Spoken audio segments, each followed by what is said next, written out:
একের পর এক গোল মিস রোনালদোর। দুর্বল কঙ্গোর বিপক্ষে হোঁচট খেল পর্তুগাল, হতাশায় মাঠ ছাড়লেন CR7। দর্শক, বিশ্বকাপে বড় এক অঘটনের সাক্ষী হলো ফুটবল বিশ্ব। তুলনামূলক দুর্বল DR কঙ্গোর বিপক্ষে জয়ের খুব কাছাকাছি গিয়েও শেষ পর্যন্ত ড্র নিয়ে মাঠ ছাড়তে হয়েছে পর্তুগালকে। ম্যাচের শুরু থেকেই দারুণ ছন্দে ছিল পর্তুগাল। বল দখলে আধিপত্য বিস্তার করে একের পর এক আক্রমণ চালাতে থাকে তারা।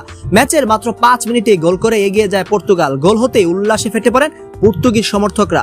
এরপরও আক্রমণের ধার অব্যাহত রাখে রোনালদোর দল। প্রথমার্ধে বেশিরভাগ সময় বল নিজেদের দখলে রাখলেও ব্যবধান বাড়াতে পারেনি তারা, আর সেই সুযোগ কাজে লাগায় DR কঙ্গো। প্রথমার্ধে যোগ করার সময় দুর্দান্ত এক আক্রমণ থেকে গোল করে ম্যাচে সমতা ফিরিয়ে আনে আফ্রিকার দলটি।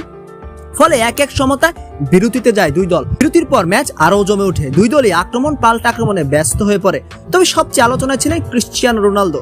ম্যাচের 72 মিনিটে সহজ একটি সুযোগ পেয়েও গোল করতে ব্যর্থ হন রোনালদো। সেই মুহূর্তে পুরো স্টেডিয়াম হতবাক হয়ে যায়। এরপর আরও কয়েকটি সুযোগ তৈরি হলো, জালের দেখা পায়নি পর্তুগাল। শেষ পর্যন্ত আর কোনো গোল না হয় 1-1 সমতায় শেষ হয় ম্যাচ। জয়ের আশা নিয়ে মাঠে নামলেও DR কঙ্গোর বিপক্ষে পয়েন্ট হারিয়ে হতাশ হয়ে মাঠ ছাড়তে হয়েছে পর্তুগালকে।